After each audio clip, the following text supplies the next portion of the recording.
The wind changed first. Elena Marsh felt it against her neck before she heard anything, a cold breath sliding down from the tree line, as if the forest itself had just opened its mouth. She stopped walking. The basket of white lilies she carried swayed once against her hip and went still. Somewhere behind her, the lights of Falomir flickered on for the evening, small and warm and far away, and in front of her, the old stone wolf sat waiting at the edge of the trees, the same as it always did. She should not have felt afraid. She had walked this path every single dusk for 11 years. She knew every root that pushed up through the dirt, every bent branch, every place where the moss grew thick enough to muffle her footsteps. But tonight, something in the air had teeth in it, and Elena stood very still and listened. Nothing answered her. No growl, no crack of a branch, no shadow slipping between the pines. Only the wind again, softer this time, and the far-off call of an owl settling into its watch. She let out a breath she did not know she had been holding, and laughed quietly at herself. "You are getting jumpy in your old age," she said, though she was only 26, and there was no one there to hear her say it except the statue. The wolf statue stood taller than a man, carved from gray stone, that had gone smooth and pale with age. Its head was tipped back, as if caught mid-howl, its stone eyes fixed on some point in the sky that no living creature could see. Vines curled around its back legs. A crown of moss sat crooked across its brow, like something that had grown there on purpose. The people of Falomir called it the Old Watcher, and most of them had stopped noticing it decades ago, the way people stop noticing anything that has simply always been there. Elena had never stopped noticing it. Not since she was 15 years old and her mother had been carried out of their house on a stretcher, not since the night that followed when she had nowhere else to put the size of what she was feeling. She had walked into the woods because the house was too full of quiet, and she had found the statue standing sentinel at the tree line, and she had told it everything. She did not remember deciding to speak to a piece of carved stone. It had simply happened, the way tears happen, the way breath happens. And when she was done speaking, something in her chest had loosened just enough to let her walk back home and sleep. She had been coming back every evening since. Tonight, she knelt in front of the statue the way she always did, setting her basket down in the grass, and rested one hand on the cold stone of its front paw. "I sold out of lilies today," she said. "All of them, by noon. Mrs. Bellwether bought a dozen for her daughter's wedding, and do you know, she cried right there in the shop. Happy tears. I had to give her a handkerchief and pretend I did not notice." She smiled at the memory, then let the smile fade into something quieter. "I was happy for her. I was. But it is strange, is it not, watching someone else's whole life change in front of you, and going home afterward to an empty kitchen." The statue said nothing, the way it always said nothing, and Elena had long ago decided that this was exactly why she trusted it. It could not judge her. It could not repeat what she said to anyone in town, could not raise an eyebrow at the shape of her loneliness, could not tell her that a grown woman ought to have moved past this particular ache by now. It only listened, or seemed to, and that was enough. What Elena did not know, could not have known, was that the statue was listening. Truly listening. Every word she had ever whispered to it across 11 years had fallen into a place far deeper than stone, into the waiting mind of a man who had once ruled an entire kingdom beneath the mountain, and who had not felt the sun on his skin in longer than she had been alive. His name was Kale, and he had been trapped inside that statue since before Elena Marsh was born. The curse had been placed on him by a witch named Mara, whose name he had sworn never to forget, in the last days of a war that had cost him nearly everything he loved. She had bound his body into stone and his mind into an endless gray silence, punishment for a betrayal he still, after all these years, was not entirely certain he deserved. For the first several years, the silence had nearly broken him. There was no worse cruelty, he had come to learn, than a mind with nothing to listen to. He had counted his own heartbeat until he lost count. He had recited the names of his pack until the names blurred together and meant nothing. He had, more than once, wished the witch had simply killed him instead. And then, one autumn evening, a girl of 15 had knelt in front of him, with tears on her face, and begun, haltingly, to speak. He remembered the exact shape of her first words. "I don't know if you can hear me. I don't know if anyone can hear me." He had not been able to answer her, could not so much as twitch a stone finger in response, but something inside the endless gray silence had cracked open at the sound of her voice. And light, actual feeling, had poured through the crack. He had listened to her every evening since. He knew the sound of her grief when her mother died 2 years after her father, leaving her entirely alone in the little house at the end of Willow Lane. He knew the sound of her laughter when something in the flower shop went right, and the particular quiet, careful tone she used when something had gone wrong, and she did not want to burden anyone with it. He knew, better than he knew almost anything else in his long and strange existence, the sound of Elena Marsh's voice. And for 11 years, he had wanted nothing more than to answer her. Tonight, as she spoke of lilies and weddings and the strange loneliness of watching other people's joy, Cale felt something shift inside the stone. It was faint at first, a loosening he had felt only a handful of times before, always fleeting, always gone, before he could be certain it was real. But this time it did not fade. This time it spread, slow and warm, down through the carved shoulders and along the stone spine, and for one impossible heartbeat, he felt his own fingers. He did not know in that moment what it meant. He only knew that something had changed, and that the change had begun the instant Elena Marsh admitted, out loud, how lonely she truly was. She did not notice. She could not have. To her, the statue looked exactly as it always had, unmoving, unblinking, its stone eyes still fixed on the darkening sky. She finished speaking, told it good night the way she always did, and rose to her feet, brushing dirt from her knees. "I will bring you something better to talk about tomorrow," she said, the corner of her mouth lifting. "I promise."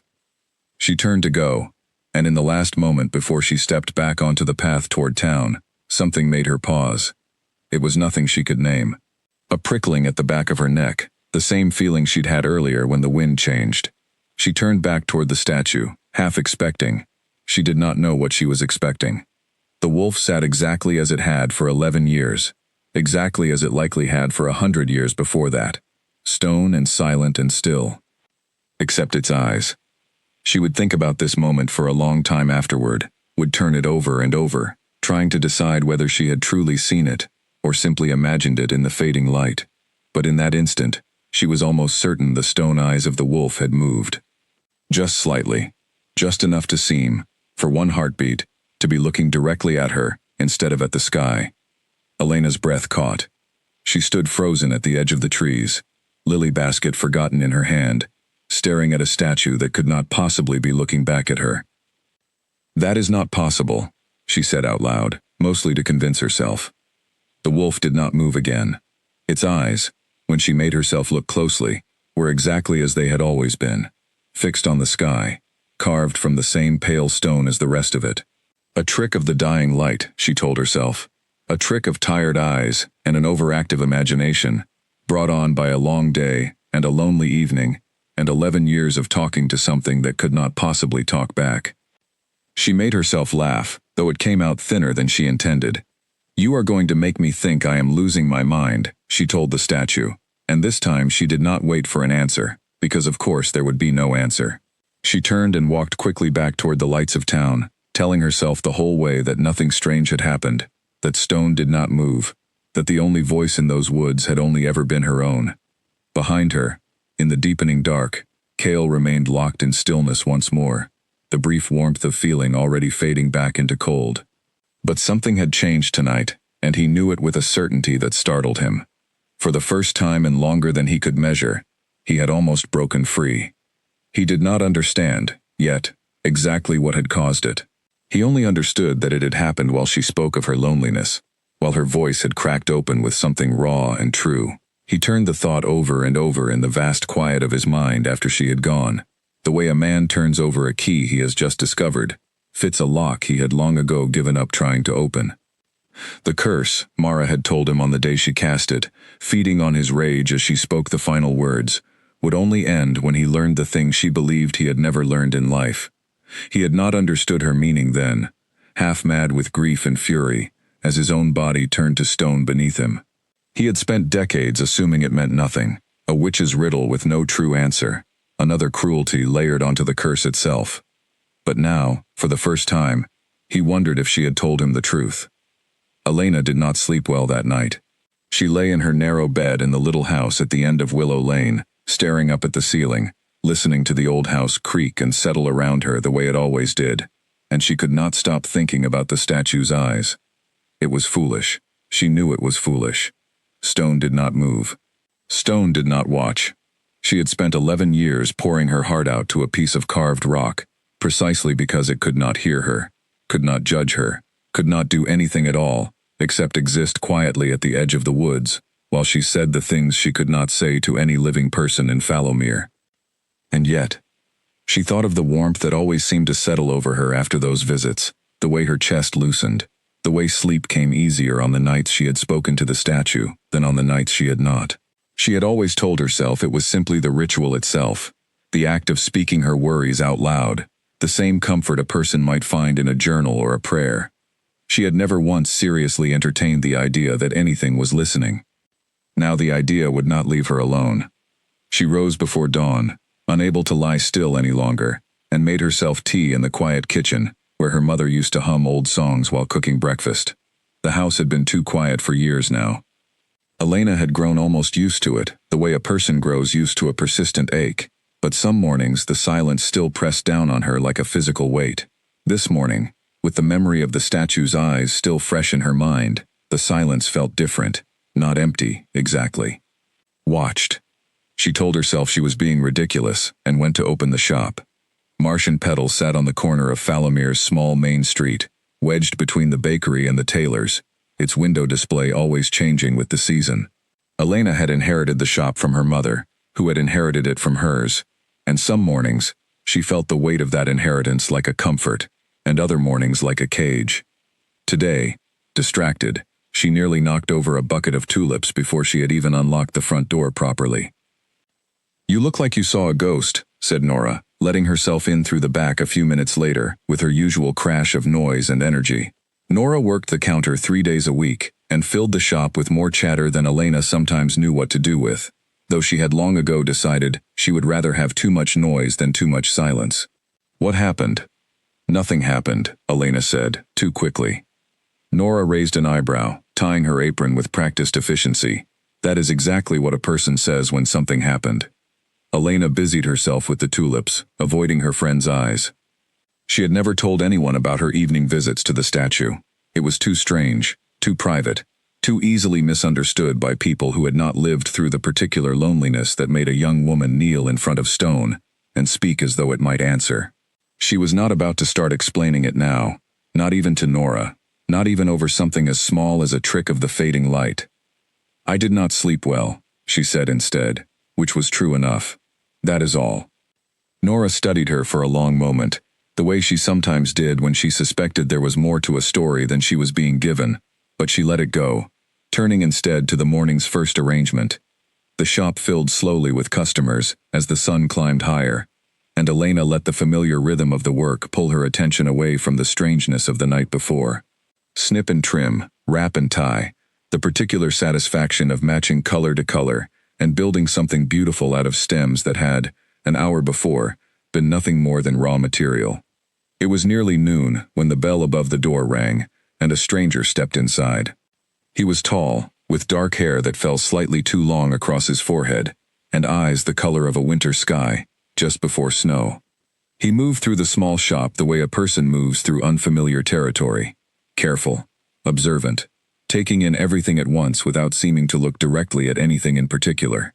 Elena felt a strange jolt the moment she saw him, a sense of recognition she could not place, as if she had met him somewhere before, and simply forgotten the details. "Good afternoon," she said, setting down her shears. "Can I help you find something?" The stranger's gaze settled on her, and for a moment, he did not answer at all. There was something in his expression she could not quite read, something that looked almost like relief, or wonder, or both at once. "I am new to town," he said finally. His voice was low and even, carrying an accent she could not place, something old-fashioned in the careful way he formed his words. "I was told the flower shop on the corner was the best place to ask about local customs. I would like to understand the town a little better before I settle in properly." "Well, you have found the right shop, if not exactly the right expertise," Elena said, and was pleased when he almost smiled. "I have lived here my whole life, though. I can probably answer most questions." "My name is Cale," he said. "Cale Ashwood, name settled into the room strangely, though Elena could not have said why. "Elena Marsh," she answered, extending her hand out of habit, and when his fingers closed around hers, she felt something she could not name at all, a warmth that seemed to travel up her arm and settle somewhere behind her ribs. He held her hand a beat longer than was strictly polite, then released it, as though he had only just remembered himself. "It is a pleasure," he said quietly, "more than you know." Elena laughed, a little startled by the intensity in his voice. "That is a strange thing to say to someone you have just met." Something flickered across his face, quickly hidden. "Forgive me. I have been told I say strange things. It has been a long time since I have spoken to anyone at all, and I suppose I have not yet found my footing again." There was something underneath his words that Elena could not quite reach, some deeper meaning she sensed but could not name, and she found herself wanting, quite badly, to understand it. She told herself it was simple curiosity, the same curiosity any small town reserved for a new and interesting face. She did not yet let herself consider that it might be something else. "Well," she said, "you have found the one shop in Fallowmere where you can learn everything worth knowing, and quite a lot that is not. Let me guess where you are staying. The inn above the tavern, I would wager. It is the only place that takes travelers." "You would win that wager," Cale said, and this time he did smile, and Elena felt the strange warmth in her chest deepen at the sight of it. They talked for nearly 20 minutes, longer than Elena had intended, about the town's shops and its people, and the coming autumn festival that the whole village spent months preparing for. Cale asked careful questions, the kind that showed he was truly listening rather than simply making conversation, and Elena found herself talking more freely than she usually did with strangers, drawn in by something in his manner she could not fully explain. It was only after he had gone, the bell above the door still swinging faintly in his wake, that Elena realized she had spent the better part of an hour with a man she had just met, and had not once thought about the statue in the woods, or its eyes, or the strange stillness of the night before. She glanced toward the window, toward the direction of the forest she could not actually see from the shop, but always seemed to sense anyway, the way a person senses the ocean from miles inland. "Strange day," she murmured to herself, and went back to her flowers, not yet understanding how much stranger the days ahead would become. That evening, walking the familiar path toward the tree line with her basket on her hip, Elena found herself thinking of Cale Ashwood's winter sky eyes more than she expected to, and it was not until she was kneeling in front of the old stone wolf, the last light draining slowly from the sky, that she realized with a small jolt of surprise that his eyes and the statue's eyes were, in some way she could not name, exactly the same shade of gray. The day they invaded Earth, for the first time, the galaxy learned true fear, she told the statue, resting her hand against its cold stone paw the way she always did. "But I met someone today, a stranger, new to town. I do not know why I am telling you this, of all things, when nothing happened, not really. But he looked at me as if he already knew me, and I cannot stop thinking about it." Inside the stone, in the vast and patient dark, Cale listened to every word, and felt something in his ancient heart ache with a longing so sharp it nearly broke through the last of the curse's grip right then and there. He had found her. After 11 years of listening from inside cold stone, he had finally stood before her as a man, had held her hand, had heard his own voice, for the first time in longer than he could measure. It had taken every ounce of will he possessed not to tell her everything in that first conversation, not to fall to his knees in her small shop and confess the whole impossible truth. But he understood, even now, that the truth would have to wait. She was not ready to hear it, and he was not yet strong enough, not yet free enough, to make her believe it even if he tried. The curse still held him in its grip during the long hours of daylight and deep night, releasing him only in the fragile window of dusk that Mara's magic had never quite managed to seal completely, some final flaw in her working that he had never understood and had, until tonight, never thought to be grateful for. He would have to be patient. He had been patient for decades.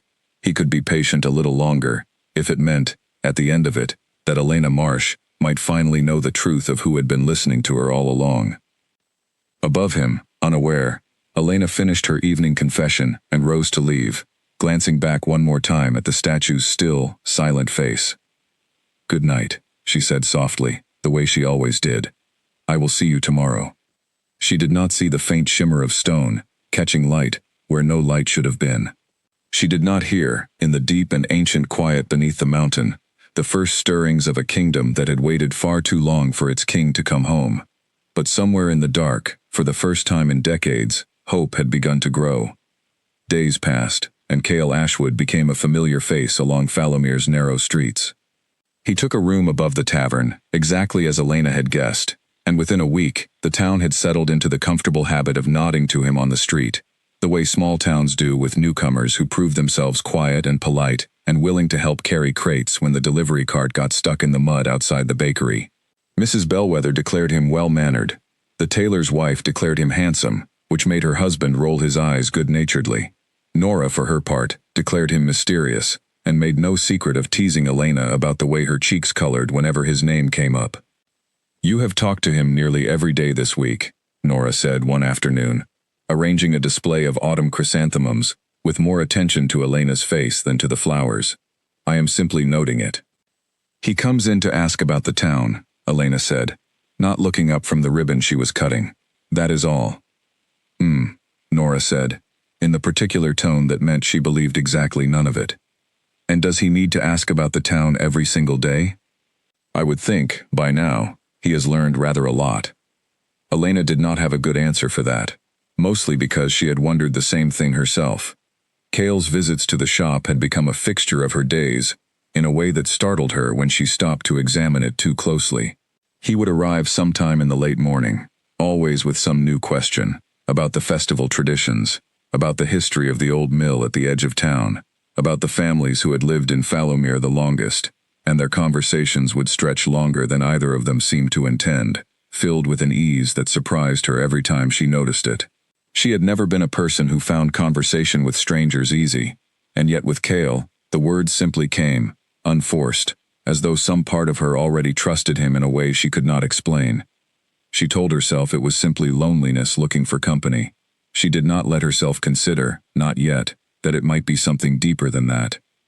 What she could not have known was how carefully Cale chose every question he asked her, how each one was designed not simply to learn about the town, but to learn about her, to understand the shape of the life she had built in the years since he had first heard her voice.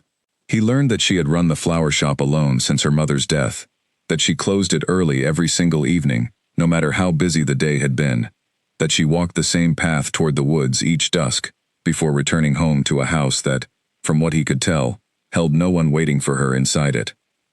He already knew all of this, of course, had known it for years, from the confessions she made, to a statue she believed could not hear her. But hearing it now, watching her tell small fragments of her own story, with her hands busy among the flowers, her eyes sometimes distant with memory, was a different thing entirely from having heard it whispered in the falling dark. It made the truth of her loneliness sharper, more urgent, and it deepened his guilt over the secret he was still keeping from her with every question he asked. "You are very curious about my evening walks," Elena said one afternoon, catching him mid-question before he had fully finished asking it.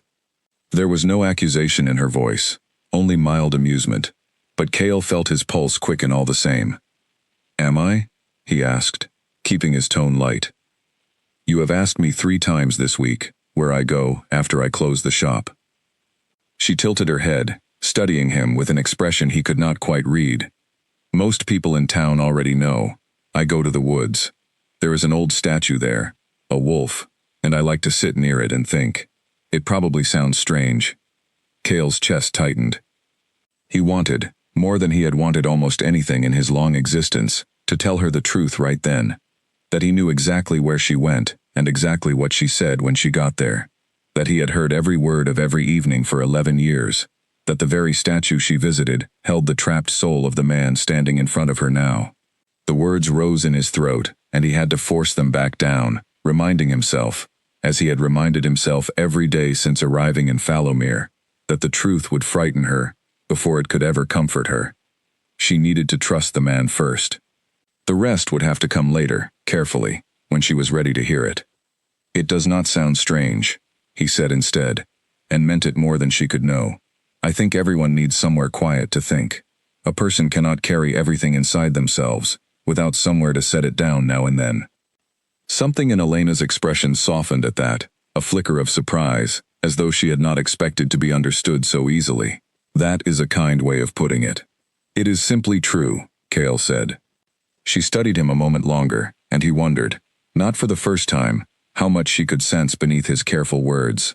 There were moments, small and fleeting, when he caught her looking at him, with an expression that seemed almost like recognition, as though some part of her already knew him, even if she could not have said from where. He told himself it was hope making him imagine things. He told himself, and did not fully believe it. That evening, after the shop closed and Elena had gone, Cale made his way through town toward the woods himself, keeping carefully out of sight along the tree line. The daylight hours were the hardest for him to bear, trapped once more in the cold grip of the curse, aware but unable to move, unable to speak, watching the world pass by through stone eyes, exactly as he had for decades, before Elena's kindness had begun to loosen the binding. Only in the fragile window of dusk did the curse release him fully enough to walk as a man, and even then, he could feel its edges pressing in, ready to reclaim him the moment full dark arrived. He did not yet understand exactly how much time he had each evening, only that it was growing, slowly, night by night, and he suspected he knew exactly why.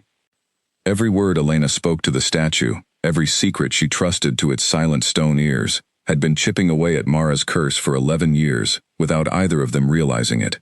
Presence undid isolation. Trust undid the witch's cruelty. And now that Elena had begun, in her own unknowing way, to build a friendship with the man Cale truly was, the unraveling had begun to move faster than it ever had before. He reached the statue just as the last light was fading, and stood before it in the deepening dusk, studying his own stone likeness, with an unease that had never quite faded no matter how many times he had done this. It was a strange thing, to stand as a man in front of the prison that still, every day, reclaimed his body and his voice. He rested one hand against the cold stone shoulder, the same shoulder Elena rested her hand against every evening, and felt a faint answering warmth beneath his palm, as if the stone itself remembered her touch. "She trusts you," he murmured to the statue, to himself, to whatever remained of his own captured soul when he was not wearing it. "I only hope she can learn to trust the truth, when I finally find the courage to give it to her." The forest gave no answer, but far beneath the mountain, in the vast stone halls where his pack still waited for a king who came to them less and less, something else was stirring that Cale did not yet know to fear. Draven had noticed his absences. He was Cale's beta, second in command of the pack that had once flourished beneath Falomir's mountain, before Mara's curse had scattered half its numbers and driven the rest into hiding. And he had spent every one of the long years of Cale's imprisonment holding the pack together through sheer force of will, and no small amount of ambition. He had told himself for a long time that he did it out of loyalty. Lately, he was no longer certain that was true. "He goes to the surface every evening now," Draven said to Ivy, the pack's healer, as they stood together in the great stone hall, where the pack still gathered each night to share what news there was. "And he returns changed, distracted. He barely speaks to the council anymore. He is finally free of the worst of the curse," Ivy said carefully, sensing the danger beneath Draven's calm words. "That is a cause for celebration, not suspicion." "Free for an hour at dusk," Draven said. "And in that hour, where does he go? Not to us, not to the pack that has waited decades for its king to return in truth. He goes to a human woman in the village above." He said the word. Human. The way some men said the word. Enemy. And Ivy felt a chill settle over her at the sound of it. "You do not know that is a betrayal," she said. "You do not know anything of what passes between them." "I know enough," Draven said. "I know that our king, the alpha of this pack, spends the only free hour granted to him each day at the side of a human woman, while his people wait below for leadership he no longer gives them. I know that the council grows restless. I know that some among us are beginning to ask whether Cale has forgotten what he is, forgotten what he owes to the pack that has survived his long absence." He turned to face her fully, something cold and calculating in his eyes that she had not seen from him before, or perhaps had simply chosen not to see. "And I know that a king who forgets his people is a king who should not remain a king for long." Ivy said nothing, but the words settled into her chest, like a stone dropped into still water, and long after Draven had walked away, She found herself watching the tunnel that led toward the surface, wondering just how much danger her king had wandered into, without ever realizing it. Above ground, Kale knew none of this. He knew only the growing warmth in his chest each time Elena laughed at something he said, the growing ache of guilt each time she almost seemed to sense the truth he was still too afraid to give her. He told himself he had time. He told himself the curse's unraveling was slow enough, careful enough, that he could choose the right moment to tell her everything, without endangering either of them. He did not yet know how wrong he was. The days continued to pass in their fragile, hopeful rhythm.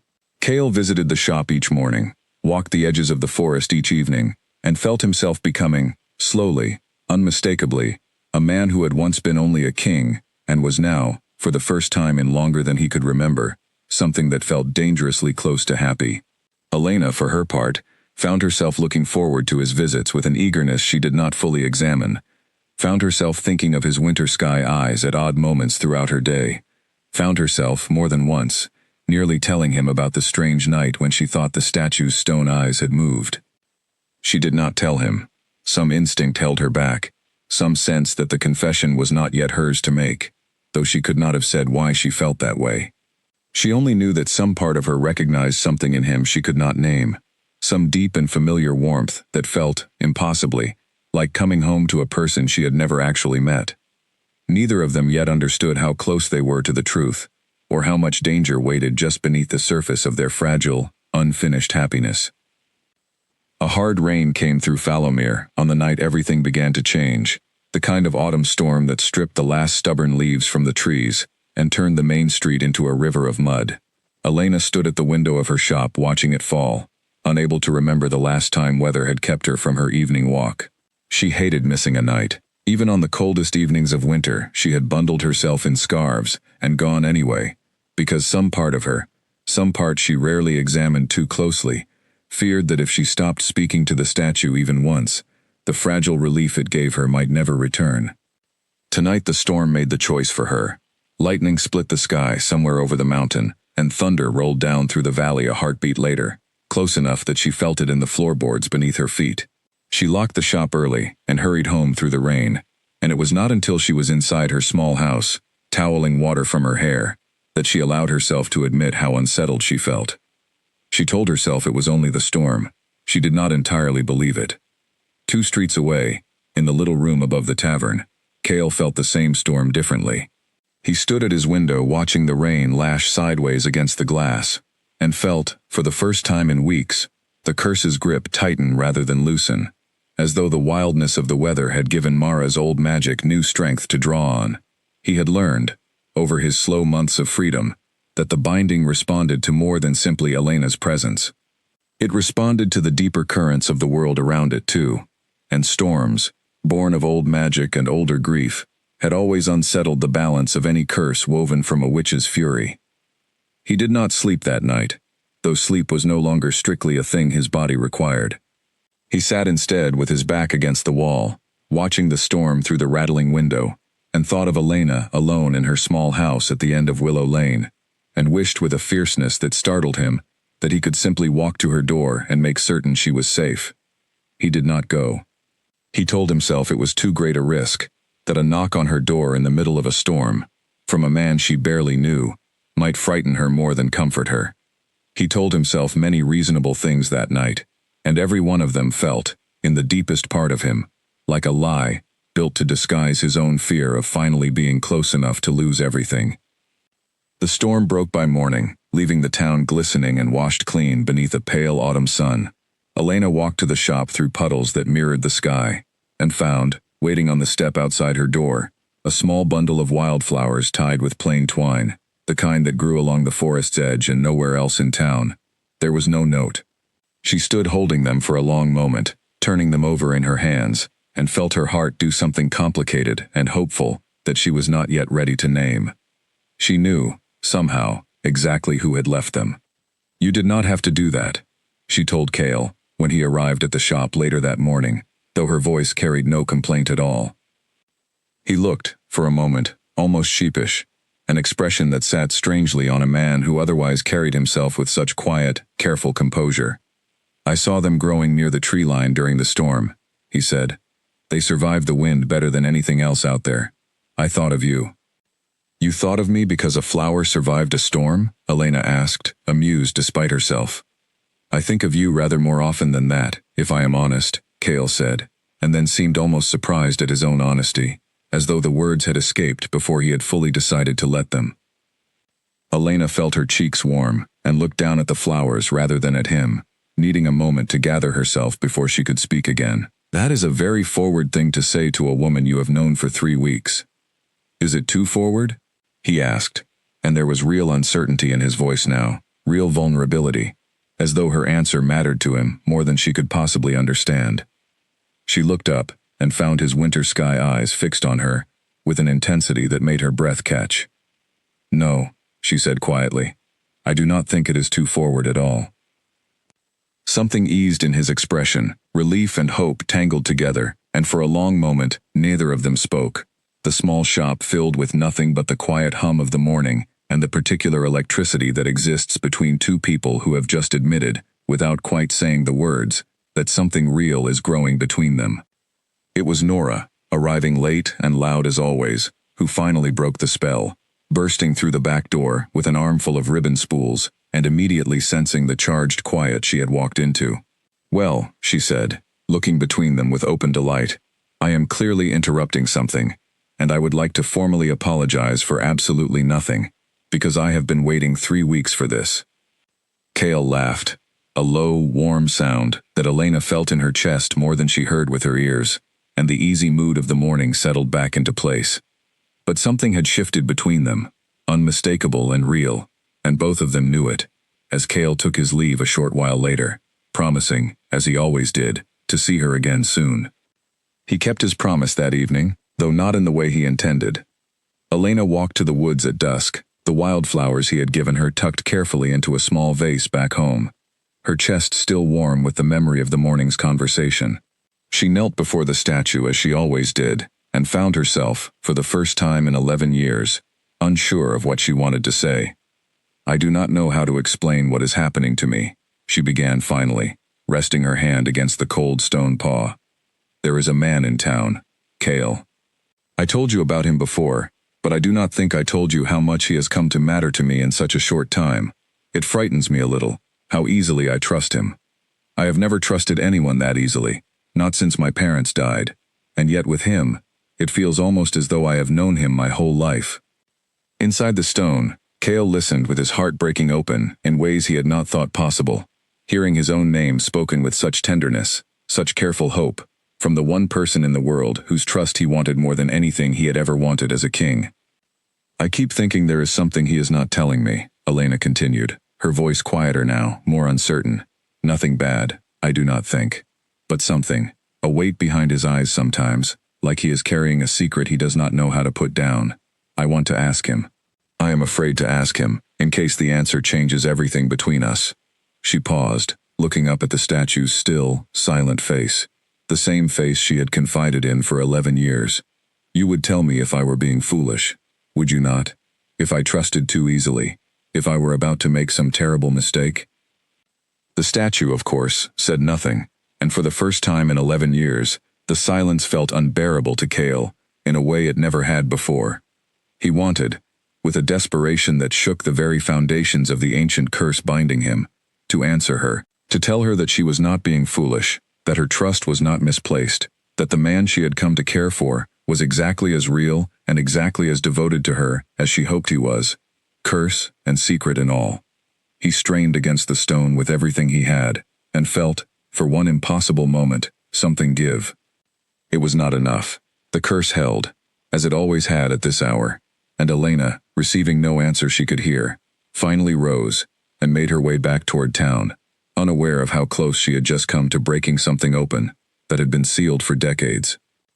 But Cale had felt the give, however small, and he understood now, with absolute certainty, that the ending of the curse was close, closer than it had ever been, and he understood too, with a dread that settled cold and heavy in his chest, that he could not let it end without her knowing the truth first. To have her learn it by accident, to have the statue simply crack open one evening while she knelt in front of it unprepared, would be a cruelty he could not allow, no matter how frightened he was of her reaction. He would tell her.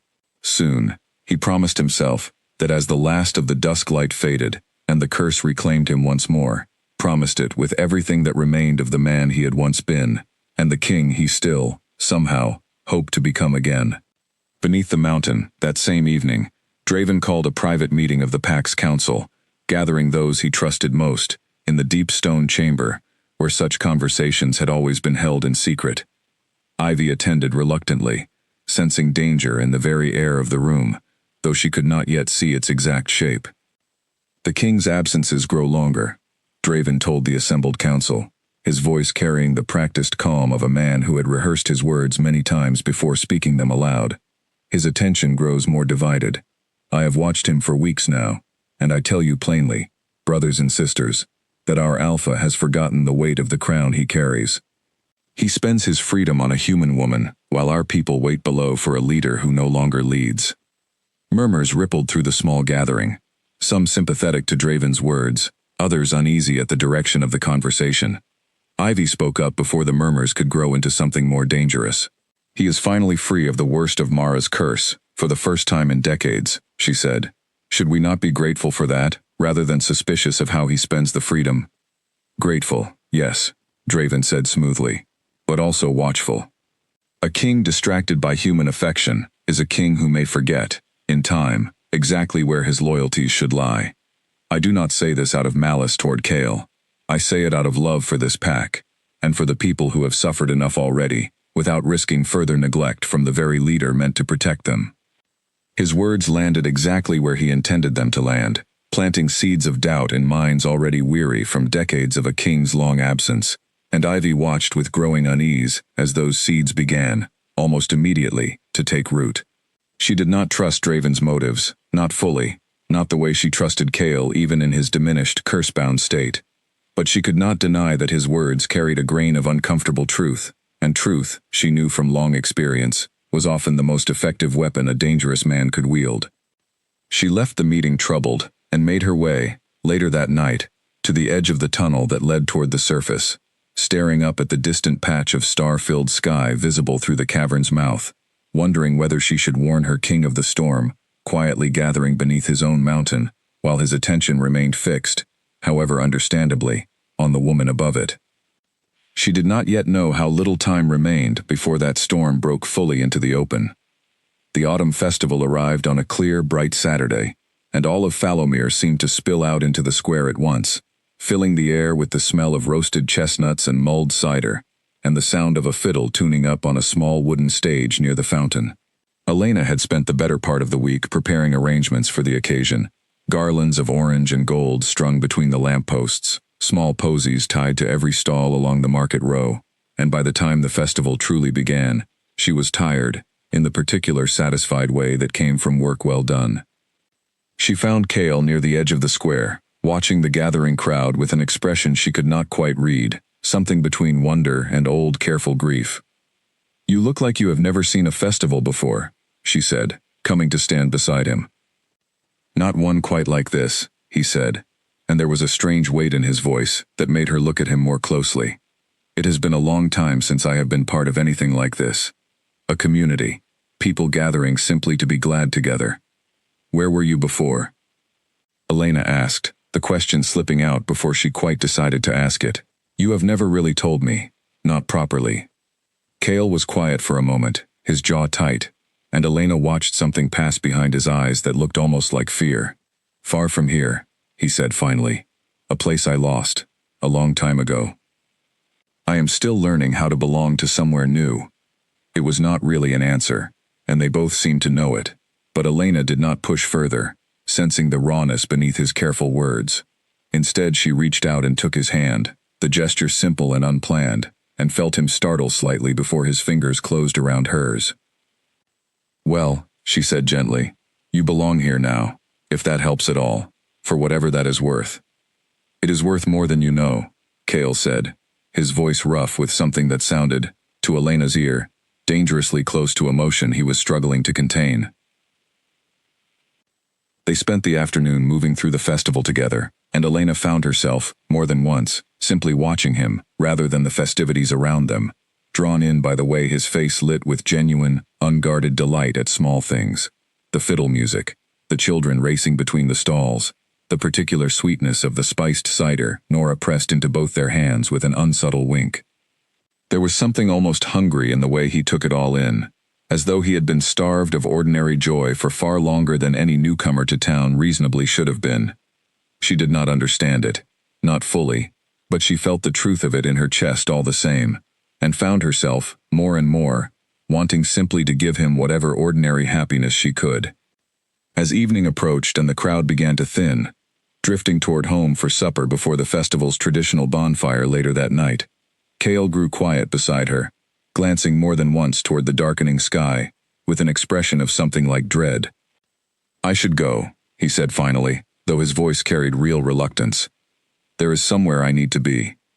"At dusk? Every day?" Elena asked, unable to stop herself, the question she had been holding back for weeks, finally slipping free.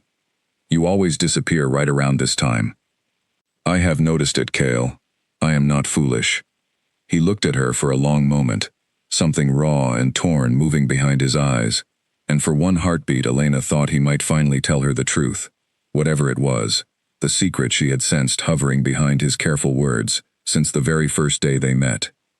"I promise you," he said instead, his voice low and urgent, "that I will explain everything, soon. I am not hiding anything from you out of dishonesty.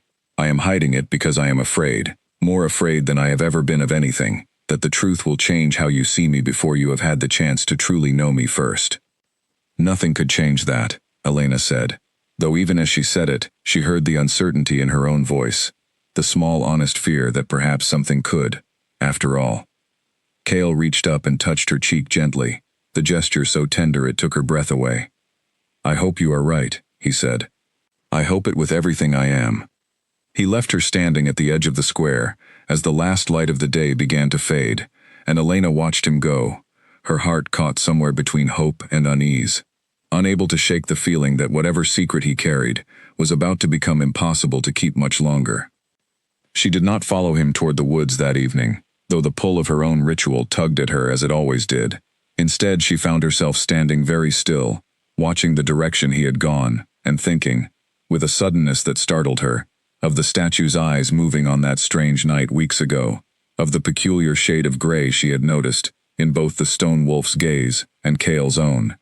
The thought arrived fully formed and impossible, and she pushed it away almost as quickly as it came, telling herself it was simply the festival's strange magic, the cider and the music and the particular vulnerability of a day spent falling further into something she was not ready to name. But the thought did not leave her entirely. It settled instead into some quiet corner of her mind, waiting, the way seeds wait beneath winter soil for the first hint of spring. That night, after the bonfire had burned low and the last of the festival crowd had drifted home, Elena lay awake in her small bed, turning the day over in her mind, and found herself, for the first time, truly afraid, not of Cale, exactly, but of how much she had already given him, how deeply she had already let him in, without knowing the whole of who he truly was. She thought of her mother, of the quiet advice she used to give about trust and patience, and found herself wishing, with an ache that had never fully faded since her parents' deaths, that she had someone to ask what she should do now. She had no one. She had only herself, and a statue in the woods that could not answer, and a man whose secret grew heavier with every passing day. She did not yet know that the man and the statue were one and the same, that the answers she sought from both sources had, all along, been waiting inside the very same heart. Beneath the mountain that night, Cale returned to his stone form, with the weight of his unspoken confession pressing harder against him than it ever had before. He had come so close, standing beside her in the golden light of the festival, to simply telling her everything. He understood now that his silence was no longer a shield protecting her from a frightening truth. It had become, instead, a wound slowly widening between them, and he could not allow it to widen much further, before it broke something neither of them could repair. He made a decision that night, locked in stone and silence as he was, that he would tell her the full truth at the very next dusk, whatever the cost, whatever her reaction. He had waited 11 years for the chance to speak to her honestly. He would not lose that chance now to his own fear. He did not know, as he made that decision, that Draven had already begun moving pieces of his own, or that the fragile peace of Falomir's autumn was about to be shattered by forces neither Elena nor Kale yet understood were already in motion. Dusk the following day arrived slower than any Elena could remember, the sun seeming to hang stubbornly at the horizon as though it, too, sensed the weight of what was coming. She closed the shop early, telling Nora only that she had somewhere important to be, and made her way toward the woods with her heart hammering in a way that had nothing to do with the crisp autumn air. She did not fully understand why she felt so certain that tonight would be different. She only knew that Kale's words from the festival had lodged themselves deep inside her, that promise of an explanation soon, and that some part of her, the same part that had noticed his eyes match the statue's stone gaze, had already begun quietly assembling pieces of a puzzle she did not yet dare to name. She found him waiting near the tree line, not at the shop as he usually was, but here, at the very edge of the forest, standing close enough to the old stone wolf that for one disorienting moment she saw them together, man and statue, side by side, and felt something in her chest go very still. "You are here," she said, coming to a stop a few feet away, at the statue. "Yes," Kale said, and his voice carried none of its usual careful composure. He looked, for the first time since she had met him, truly afraid. "I told you, I would explain everything. I meant to wait, to find a gentler way, a better time. But I do not think there is a gentle way to say what I need to say, and I do not think I can wait any longer, without losing the courage to say it at all." Elena's pulse raced, some deep instinctive part of her already bracing for something impossible. "Then say it," she said quietly. "Whatever it is, I would rather know than keep guessing in the dark." Kale looked at the statue for a long moment, his expression unreadable, and then back at her, and when he spoke, his voice was low and steady, despite the fear she could still see in his eyes. "For 11 years, he said, you have come to this statue every evening at dusk, and told it everything in your heart, your fears, your grief, your hopes. You believed, I think, that no one could hear you, and that belief was exactly what allowed you to speak so freely." Elena went very still. "How could you possibly know that?" "Because I heard every word," Kale said, and the confession seemed to cost him something enormous, some final piece of armor falling away as he spoke. "I am not simply a traveler who arrived in Falomir a few weeks ago, Elena. I am the man trapped inside that statue. I have been trapped there for decades, cursed by a witch I once wronged, and for 11 of those years, your voice has been the only thing keeping me from losing myself entirely to the silence. I did not choose to overhear your secrets. But I have carried every single one of them as carefully as I know how, and I have loved you, quietly, from inside that stone, for longer than I think either of us fully understood until now." Elena stared at him, her mind reeling, searching his face for some sign that this was a cruel joke, some elaborate misunderstanding she could laugh off and walk away from. She found nothing of the sort, only the same winter sky eyes she had come to know so well, filled now with a terrible, hopeful vulnerability that made the impossible truth of his words settle, slowly and undeniably, into her chest. "That is not possible," she whispered, though even as she said it, she thought of the statue's eyes moving weeks ago, of the strange familiar warmth she had felt from the very first moment she shook his hand, of 100 small, unexplainable things that suddenly arranged themselves into a shape she had refused, until this moment, to see clearly. "I know how impossible it sounds," Kale said gently. "I would not believe it either, if I had not lived it, but I can prove it to you, if you will let me." "How?" Elena's voice shook. "Ask me anything," Kale said. "Anything you have ever told the statue, and no other living soul. I will answer, and you will know I am telling the truth." Elena's mind raced through 11 years of confessions, searching for something private enough, something impossible for a stranger to guess. "I told the statue something I have never told anyone else, not Nora, not a single person in this town." "You told it that you were angry with her," Kale said quietly, his eyes never leaving hers. "Angry that she left you alone, the same way your father had 2 years before." "You felt guilty for the anger, because you loved her more than anything, but the anger was there all the same, and you did not know what to do with it except whisper it to stone in the dark, because you were terrified that if you said it out loud to a living person, They would think less of you for feeling it. Elena's breath left her in a single broken sound, tears rising fast and hot in her eyes. No one knew that. No one alive could possibly know that, except the person she had confessed it to. "It is you," she said, her voice cracking. "It has always been you." "It has always been me," Cale said softly, and there was such tenderness in his voice, such careful, aching hope, that Elena felt her fear begin to loosen, despite everything impossible about the moment. "I am sorry I could not tell you sooner. I am sorry you spent 11 years believing no one could hear the truest parts of you, when in fact someone heard every word, and loved you more for each one." Elena stood frozen, tears slipping silently down her face, caught between the overwhelming strangeness of it all and a warmth that ran so deep it frightened her more than the impossibility itself. "Why?" she managed finally. "Why did you wait so long to tell me? Why come to town as a stranger, instead of simply finding some way to explain from the start?" "Because I did not know if I could," Cale said. "The curse only releases me during this narrow window of dusk, and even then, only recently, only because your presence and your trust have slowly worn away at its edges over these past weeks. Before that, I was nothing but stone, watching the world pass by with no voice of my own. I have waited so long for the chance to be more than silence to you, Elena. I did not want to waste that chance by frightening you before you had the chance to know the man behind the curse." Elena wiped at her tears, her mind still spinning, and looked past him toward the statue, seeing it now with entirely new eyes. "Show me," she said quietly. "I need to understand. All of it." And so, standing together at the edge of the darkening woods, Cale told her everything, of the kingdom beneath the mountain, of the witch named Mara and the ancient war that had cost him nearly everything, of the curse that had bound him in stone and silence for decades before her voice had begun, slowly and unknowingly, to set him free. He told her of the wolf shifters who still waited below, of the pack he had once led and still, in some fractured way, continued to lead even now. He told her all of it, holding nothing back, and Elena listened with a mixture of fear and wonder that left her breathless by the time he finished.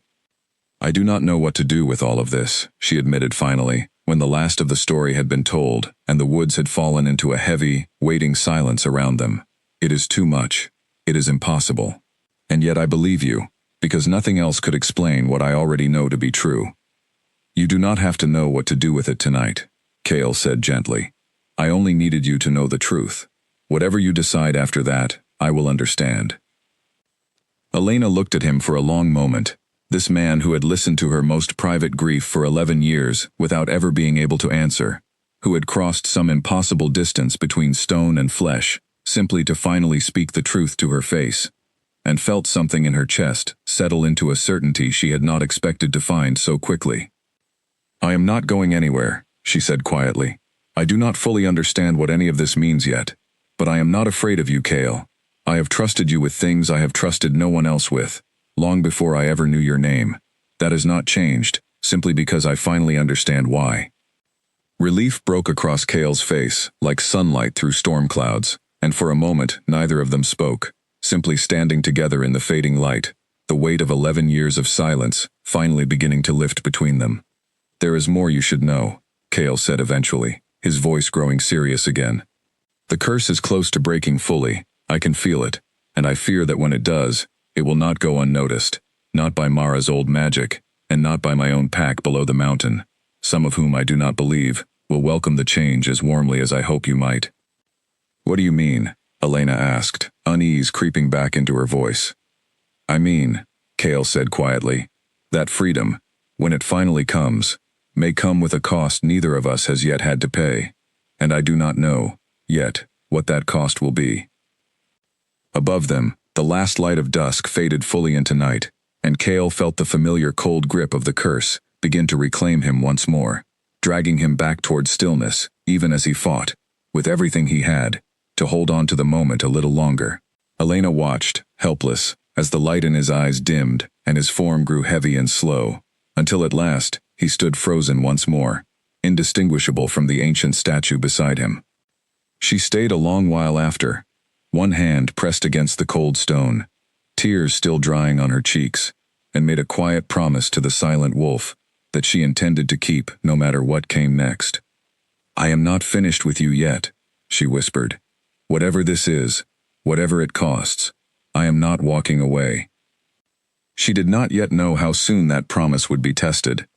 News of a king's divided loyalty is the kind of thing that travels fast in a place built on old grievances, and beneath the mountain, Draven had spent the days following the festival, turning Cale's absence into something far more dangerous than simple gossip. He had watched, with something close to satisfaction, as members of the council began to whisper among themselves, began to question aloud whether a king who spent his only hour of freedom each day with a human woman could truly be trusted to lead a pack that had already suffered so much. Ivy watched the shift with growing alarm, unable to stop the tide Draven had so carefully set into motion. She had tried, more than once, to speak reason into the gathering unrest, reminding the council of everything Cale had sacrificed for the pack, even in his diminished state, reminding them that his current freedom was itself a fragile, hard-won gift, rather than some careless indulgence. Her words found some sympathetic ears, but not enough, and she began to understand, with a dread that settled deep in her chest, that Draven was not simply expressing concern. He was building something. A case. An argument for why the pack no longer needed the king they had waited so long to see whole again. "You go too far," she told him one evening, catching him alone in the quiet stretch of tunnel that led toward the council chambers. "You speak as though you wish him removed." Draven did not deny it, which frightened her more than any denial would have. "I speak as though I wish this pack protected," he said instead, his voice carrying the same practiced calm he always used to disguise his sharper edges. "If that requires new leadership, then so be it. Cale has been half a king for decades, Ivy. Perhaps it is time this pack had a whole one."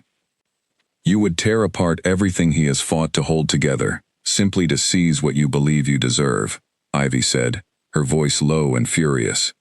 "I would give this pack the leadership it has been denied for far too long," Draven said, unmoved. "History will judge which of us was right." Ivy left the conversation with her hands shaking, and made her way that same night toward the surface, determined to find some way to warn Cale of the danger gathering beneath his own throne, before it grew too large to stop. She reached the mouth of the cave just as dusk began to settle, and found, to her relief, that Cale's form had already begun the fragile transformation that freed him each evening, stone shifting slowly into flesh in the fading light. "My king," she said, hurrying toward him, before the change had even fully completed. "You must listen to me. There is danger you do not see." Cale turned to her, his expression sharpening instantly at the urgency in her voice. "Ivy, what has happened?" "Draven has turned much of the council against you," she said, the words tumbling out in a rush.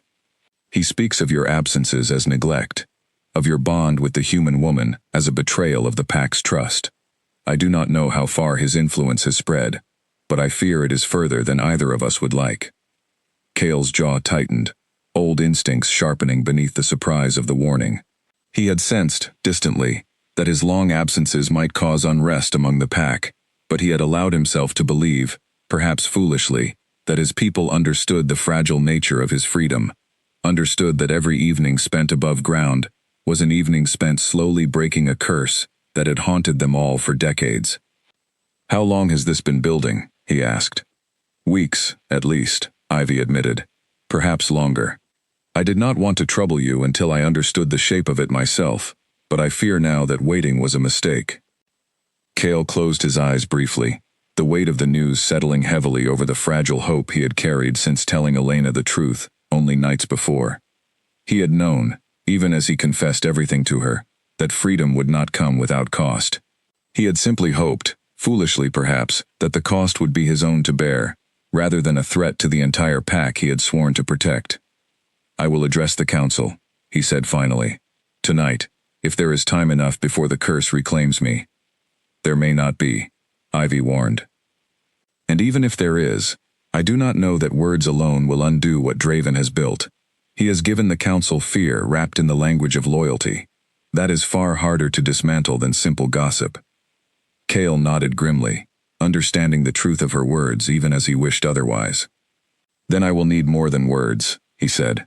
"I will need to show them that the curse's ending does not mean abandonment. that my bond with Elena, whatever it becomes, does not lessen my bond with my own people. Kale was silent for a long moment, thinking of Elena's face in the fading dusk light, of the promise she had made to the silent statue only nights before, of the fragile, precious thing growing between them, that he was not yet willing to sacrifice for anyone's comfort, not even his own Pax. I do not know, he admitted finally, but I know that I cannot lead a people by abandoning the one part of myself that finally feels whole again. If that costs me the crown, then perhaps it was never fully mine to keep in the first place, not after everything the curse has already taken from me. Ivy studied him for a long moment, something like sorrow and respect mingling in her expression. You have changed, she said quietly, since she came into your life. I do not know yet whether that change will save this pack or cost it everything. But I see it plainly, my king. You are more yourself now than you have been in decades. Perhaps that is exactly what frightens Draven, Kale said. A king who remembers what he is fighting for is far harder to control than one lost in the fog of an unbroken curse. They spoke a while longer, planning as best they could for the confrontation Kale knew was coming, and when at last the curse began its slow reclaiming pull as full darkness fell, Ivy watched her king return once more to cold, silent stone, and felt the weight of an uncertain future settle heavily across her shoulders. She did not return immediately to the mountain. Instead, she made her way, quietly and without announcing her purpose even to herself, toward the small house at the end of Willow Lane, where Elena Marsh slept unaware of the storm gathering around the man she had only just learned to trust completely. Ivy did not knock. She only stood a long while in the shadow of the garden fence, watching the dark windows, wondering whether she should warn this human woman of the danger her presence had unknowingly stirred beneath the mountain, or whether such a warning would only frighten her away from a bond that, despite everything, Ivy had come to believe might be the very thing capable of saving her king, and perhaps the whole pack, in the end. She left without knocking, unable to decide, and made her way back toward the mountain, beneath a sky bright with cold autumn stars, carrying the weight of a decision she knew she would have to make soon, one way or another, before Draven's ambition finished what Mara's ancient curse had begun so long ago. Above the mountain, the town of Falomir slept on peacefully, unaware that its newest and most beloved stranger carried within him the fate of an entire hidden kingdom, and that the fragile, hopeful love, blooming quietly within its borders, was about to be tested by forces far older and far more dangerous than any of them yet understood. The days that followed Kale's confession passed in a strange, suspended rhythm, equal parts tenderness and dread. Elena found herself watching him more closely now, noticing things she had missed before, the particular stillness that sometimes crossed his face when he thought she was not looking, the way his eyes occasionally drifted toward the mountain, with an expression of worry he tried, not always successfully, to hide from her. You are carrying something heavy, she said one evening, as they sat together on the small bench outside her shop, the last of the day's customers long since gone home. You have been carrying it since the night you told me the truth. I would like to help, if I can. Kale was quiet for a long moment, weighing how much to tell her, and then, seeming to decide that honesty had already proven itself the better path between them, told her of Ivy's warning, of Draven's growing influence among the council, of the unrest building beneath the mountain that threatened to unravel everything he had spent decades trying to hold together, even in his cursed, diminished state. They blame me, Elena said quietly, once he had finished, for your absences, for whatever they believe you owe them that you are not giving. They do not know you, Kale said firmly. They know only their own fear, and fear makes people cruel in ways they would never otherwise choose to be. This is not your burden to carry, Elena. It is mine. It became mine the moment you told me the truth, Elena said, meeting his eyes steadily. I am not going to pretend otherwise, simply because it frightens me. What can I do? Tell me honestly. I do not want to be protected from this. I want to help you face it. Something in Kale's chest ached at the fierce loyalty in her voice, so unlike the fear he had half expected when he first confessed everything to her. He had spent so long believing that the truth of what he was would drive her away, and instead she sat beside him now, offering to stand at his side against a danger she did not fully understand, and had every reasonable right to run from. I do not know yet, he admitted. I only know that the curse grows weaker by the day, and when it finally breaks entirely, I fear it will force a reckoning I am not yet prepared for. Draven has spent decades believing he could lead this pack better than I ever have. He may finally see his chance to prove it, whether through the Council's support or through force. Force, Elena repeated, unease creeping into her voice. You mean he might try to hurt you? I mean he might try to remove me by whatever means necessary, Cale said carefully. I do not know how far his ambition has grown, only that it has grown further than I once believed possible.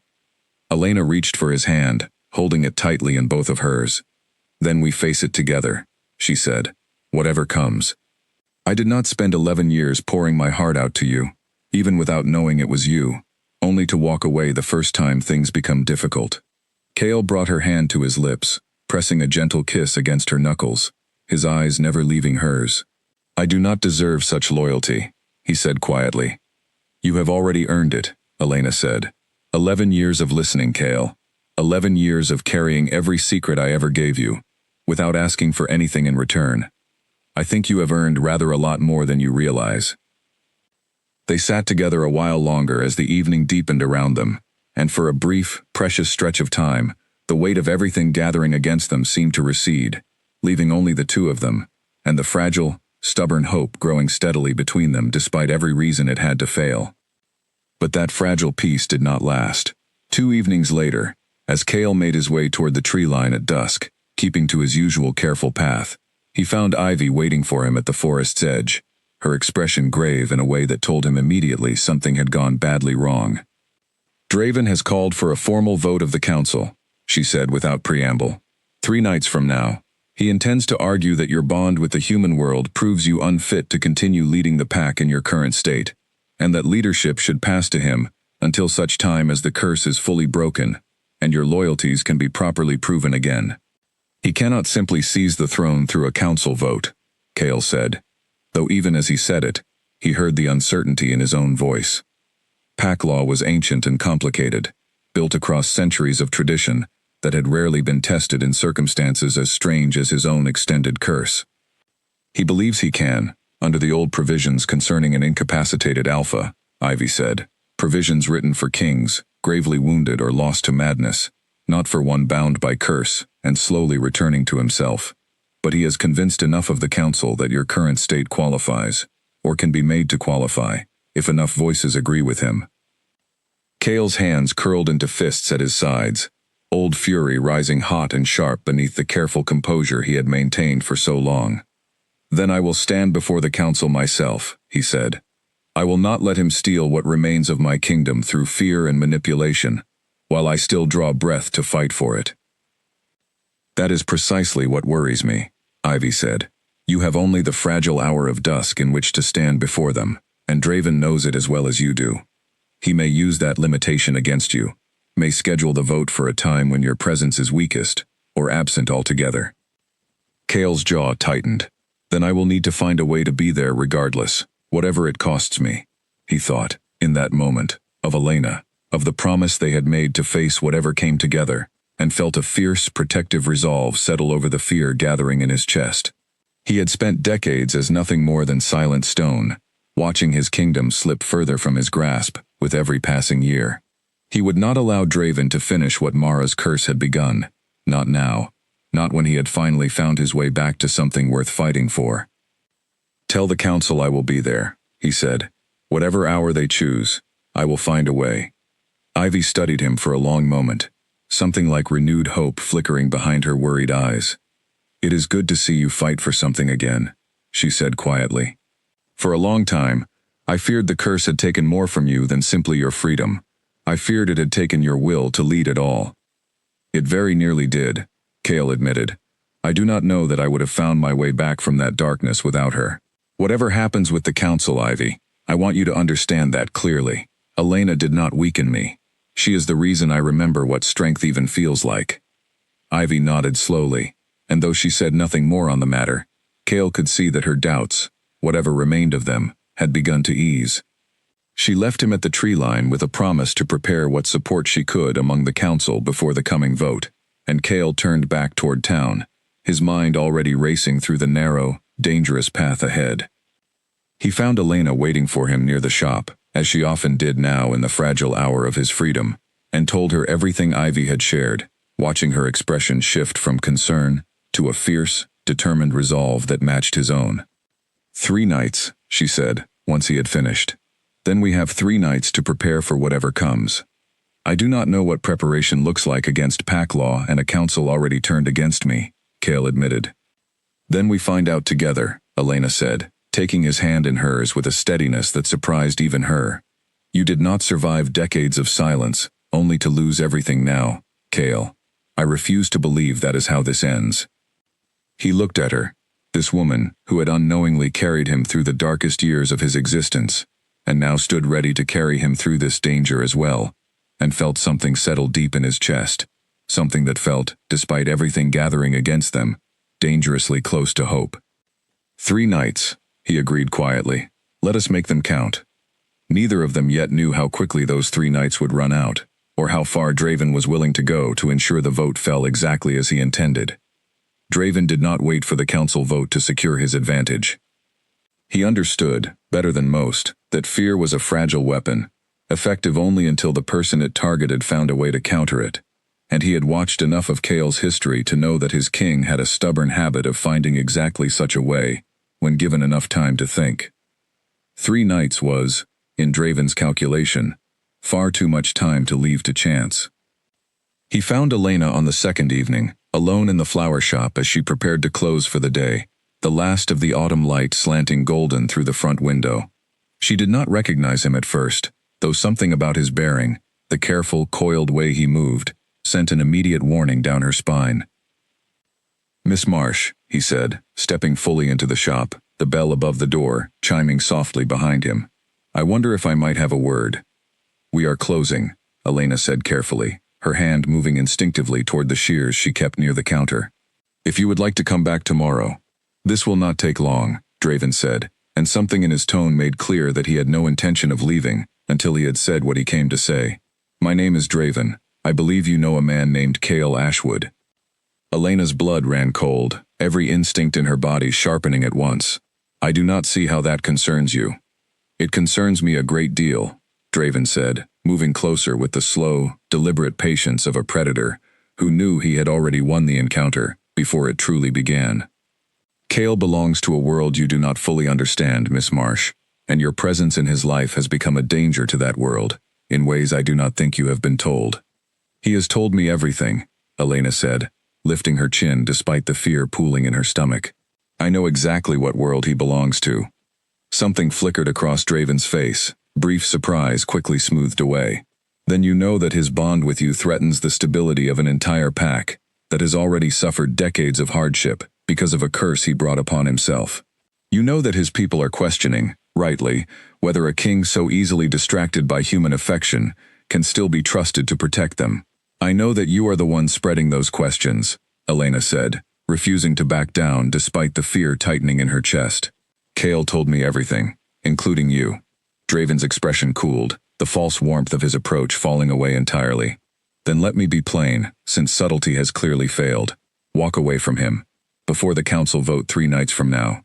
If you truly care for him, as you claim, you will understand that your presence in his life endangers everything he has left to protect.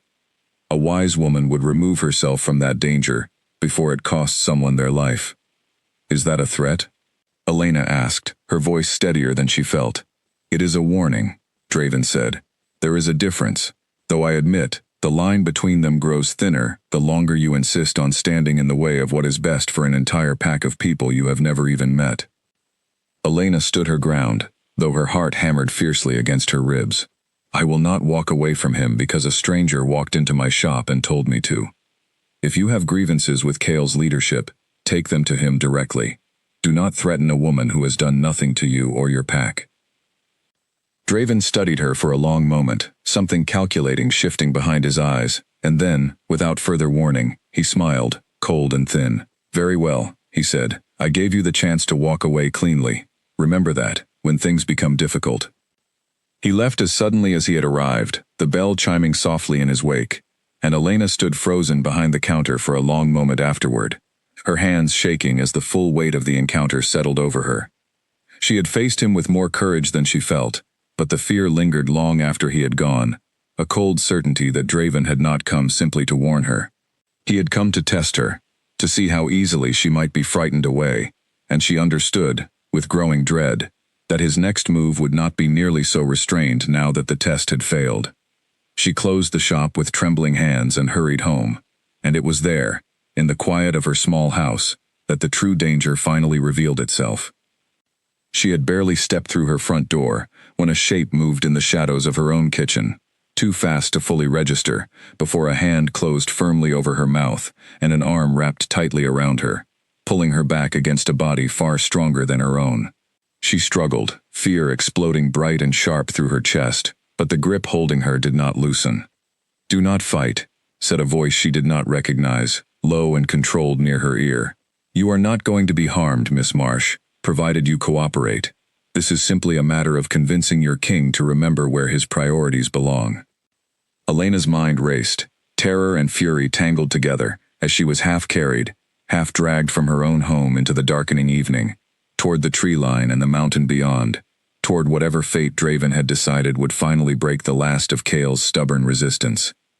She thought, as the cold night air closed around her, of the promise she had made to the silent statue only days before.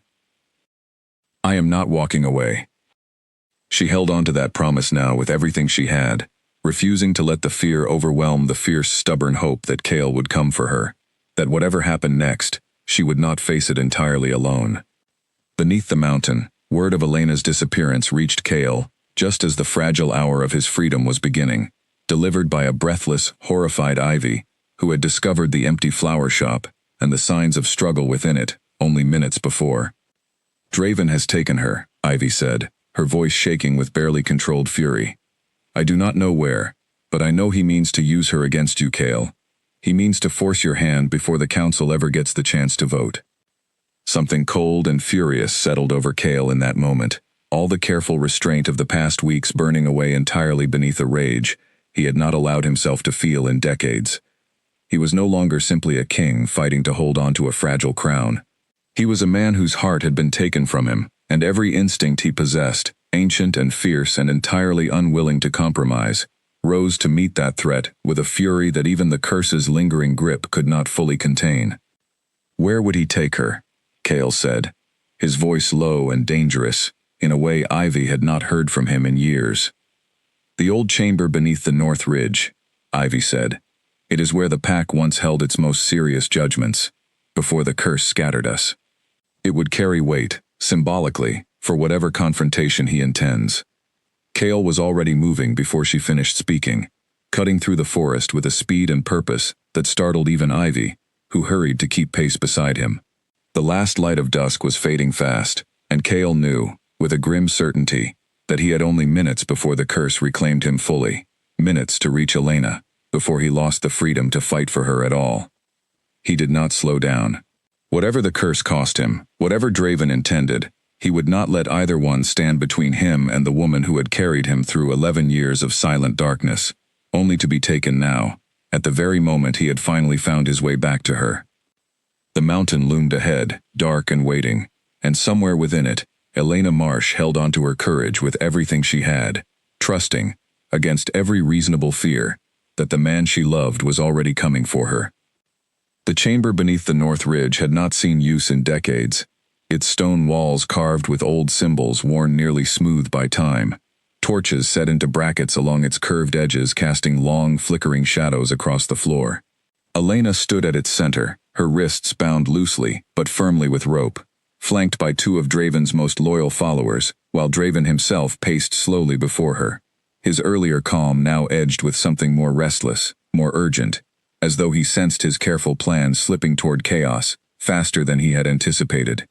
"You did not need to bring her here," said a voice from the chamber's entrance, and Elena's heart leapt at the sound of it, relief and fear crashing together, as Cale stepped into the torchlight, Ivy close behind him, both of them breathless from the desperate run through the tunnels. "I needed to bring her somewhere you would come, and quickly," Draven said, turning to face his king, with an expression that held none of the deference pact tradition demanded. "I confess, I did not expect you to arrive with quite so little of the evening's freedom remaining. That was a risk on my part." I am pleased to see it paid off. Release her, Kale said, his voice carrying a cold authority that made even Draven's followers shift uneasily. This is between us, Draven.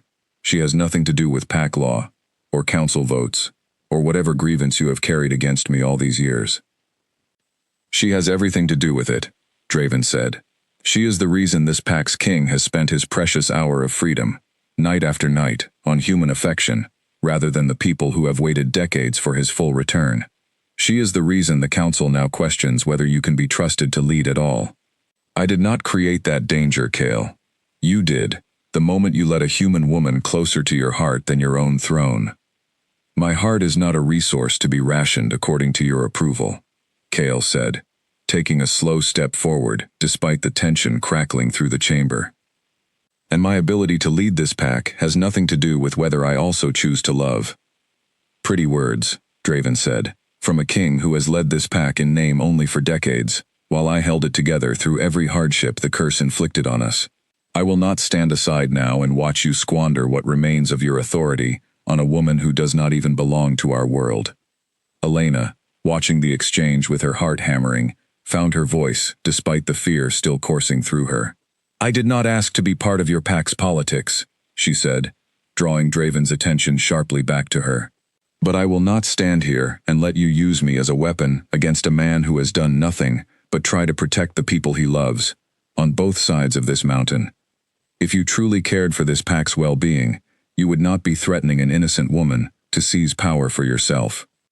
Fury flickered across Draven's face at her words, and for a moment Elena feared she had pushed too far, but before he could respond, Kale moved, fast and controlled, closing the distance between himself and Draven's nearest follower before the man could react, disarming him with a speed that spoke of decades of training beneath even the curse's heavy toll. Chaos broke across the chamber in an instant, Draven's remaining followers moving to defend their position, Ivy stepping forward to shield Elena as the confrontation erupted into motion around them. Kale fought with a fierce, desperate focus, every strike aimed not at victory for its own sake, but at reaching Elena, at ending the danger threatening her as quickly as possible, before the last of his fragile freedom ran out entirely. He felt it coming even as he fought, the familiar cold pull of the curse beginning to tighten at the edges of his awareness, the dusk hour running out faster than he could afford. He pushed through it with sheer will, refusing to let the encroaching stillness claim him before Elena was safe, and it was in that desperate, straining moment, fighting against both Draven's men and his own failing freedom, that something inside him finally, fully broke open.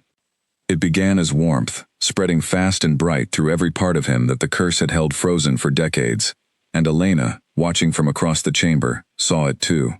A faint golden light beginning to glow beneath Kale's skin, growing brighter with every passing second, as though something ancient and long suppressed had finally found the strength to break free entirely. What is happening to him? She breathed, and Ivy, beside her, stared with wide, astonished eyes. The curse, Ivy said slowly.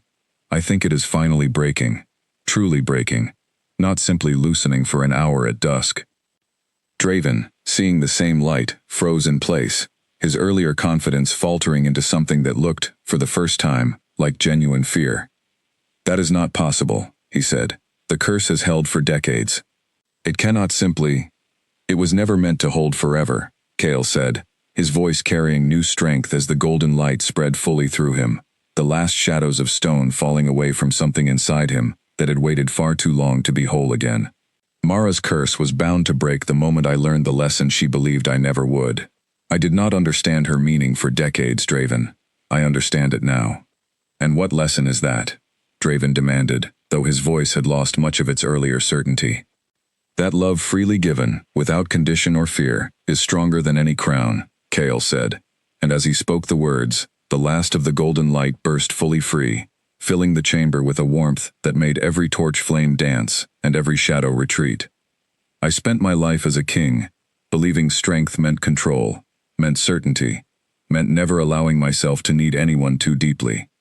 Mara showed me, in the cruelest way possible, exactly how wrong I was. And Elena, he said, turning toward her with an expression of pure, unguarded relief, showed me, patiently, across 11 years of trust she did not even know she was giving, Exactly what I should have learned all along. The chamber fell utterly silent, Draven's remaining followers backing away in visible awe, and Elena felt tears rise fast and hot as she watched Kale cross the distance between them, no longer bound by any curse, no longer racing against a fading dusk hour, simply a man, fully free, reaching for the woman who had unknowingly saved him. "You are free," she whispered, as his arms closed around her. "Because of you," Kale said, his voice rough with emotion. "Only because of you." Draven, watching the scene with the last of his ambition crumbling around him, found his voice one final time, though it carried none of its earlier menace. "This changes nothing," he said. "The council still questions your fitness to lead." "Then let them see this," Kale said, turning to face him fully, the golden light still glowing faint and steady beneath his skin, undeniable proof of everything that had just occurred. "Let them see a king who broke a decades-old curse, not through force or fear, but through love, freely given, and finally returned. If that does not answer whatever doubts remain, Draven, then I do not believe any argument I could make would satisfy you regardless." Draven's followers, seeing the truth of the curses breaking plainly before them, began to lower their weapons, uncertainty and awe replacing whatever loyalty Draven had managed to buy from them. Ivy stepped forward, her expression fierce with vindicated hope. "The council will hear of this before the vote," she said. "All of it. I do not think, after tonight, that Draven will find nearly as much support as he once believed." Draven looked between his wavering followers and his freed king, and understanding, at last, that whatever chance he once had of seizing the throne had crumbled entirely in the golden light of Kale's broken curse, he lowered his own weapon slowly, defeat settling heavy across his features. "This is not over," he said quietly, though the words carried little of their earlier conviction. "No," Kale agreed, "but it is decided, Draven, whether you accept it tonight or not. This pact does not need a king who rules through fear. It never did." Elena, still held close in Kale's arms, felt the fierce, protective warmth radiating from him now unshadowed by any curse, and understood, with a certainty that settled deep and unshakable in her chest, that whatever came next, they would face it exactly as they had promised each other only days before. Together. The council met 3 nights later, exactly as originally planned, though the vote that finally took place bore little resemblance to the one Draven had spent weeks so carefully engineering.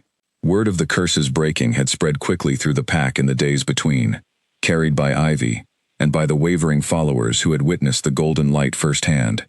And by the time the full council gathered in the great stone hall beneath the mountain, the mood had shifted so completely that Draven found himself with almost no support left to call upon.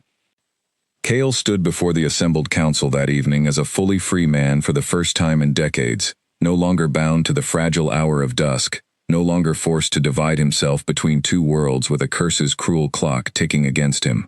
He spoke plainly of everything that had happened, of Mara's ancient curse and the lesson it had taken him decades to finally understand, of Elena's unknowing 11 years of trust that had slowly, patiently worn away the binding no direct assault had ever managed to touch. "I will not pretend the years of my absence caused no harm," he told the council, his voice carrying easily through the vast stone chamber. "I understand the fear that grew from watching a king trapped and diminished for so long. But I stand before you now whole, in a way I have not been in longer than most of you have been alive, and I owe that wholeness to a bond many of you were told to fear rather than understand. I ask you to judge me not by the years I could not help but lose, but by the king I intend to be, now that I have finally found my way back." The vote, when it came, was overwhelming in his favor, and Draven, watching his carefully built support collapse entirely around him, understood at last that his moment had passed, perhaps before it had ever truly begun. He left the chamber that night in quiet disgrace, stripped of his position as beta though allowed, at Kale's own insistence, to remain within the pack rather than face harsher exile. "Mercy," Ivy said afterward, when Kale explained his decision, "is not something I expected from you tonight, given everything he tried to take from you.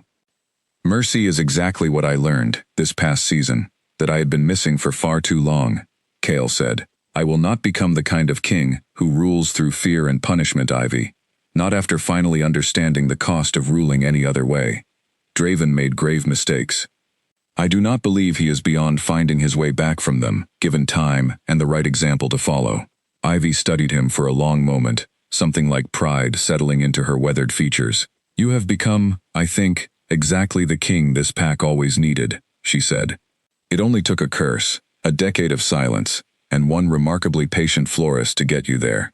Cale laughed, warm and unguarded in a way that still felt new to him, still felt like a gift he did not entirely take for granted. I will not argue with that assessment, he said. In the weeks that followed, life in Falomir settled into a new and steady rhythm, one that neither Elena nor Cale could have imagined when their strange, impossible story first began. Cale divided his time carefully between his responsibilities beneath the mountain and his growing life in the town above, no longer bound by any curse's clock, free at last to choose exactly how he wished to live between the two worlds he now called home. Elena kept the flower shop running exactly as she always had, though the shop itself had changed subtly in ways that made Nora smile every time she noticed them.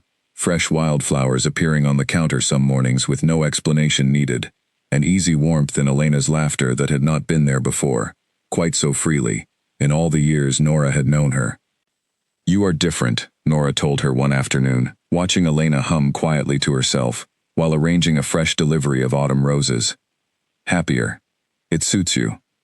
I feel different, Elena admitted, smiling at the flowers, rather than at her friend, though the smile reached all the way to her eyes regardless.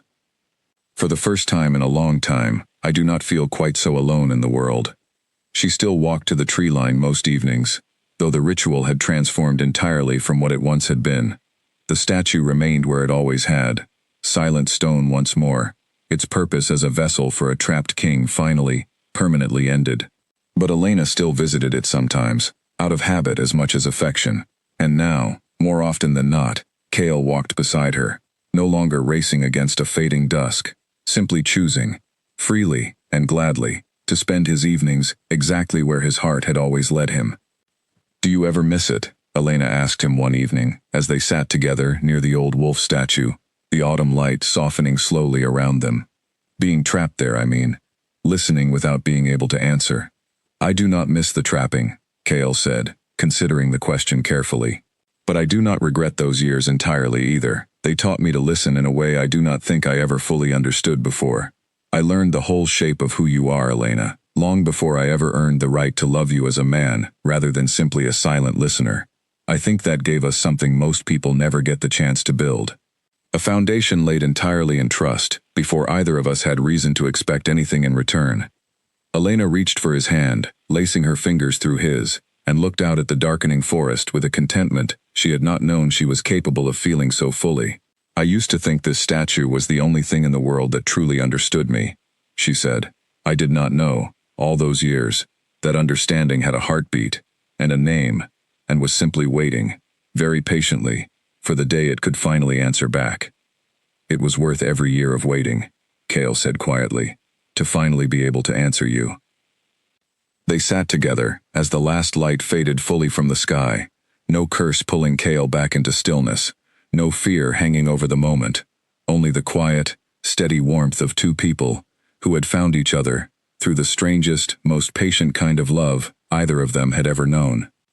Falomir continued on around them, exactly as it always had, its people going about their ordinary lives, mostly unaware of the hidden kingdom beneath their mountain, or the extraordinary story that had unfolded so quietly at the edge of their woods. But Elena knew, and Cale knew, and in the vast stone halls beneath the mountain, an entire pack now knew as well, that sometimes the deepest kind of love begins in the smallest, most unlikely of places, in the whispered secrets of a lonely evening, spoken to a silent listener who, against every impossible odd, had been listening all along. And every dusk, when the light turned soft and gold across the tree line, Elena Marsh still made her way toward the old stone wolf, no longer to whisper secrets into silence, but simply to remember, with quiet gratitude, exactly how far a little patience, a little trust, and a great deal of love had carried them both.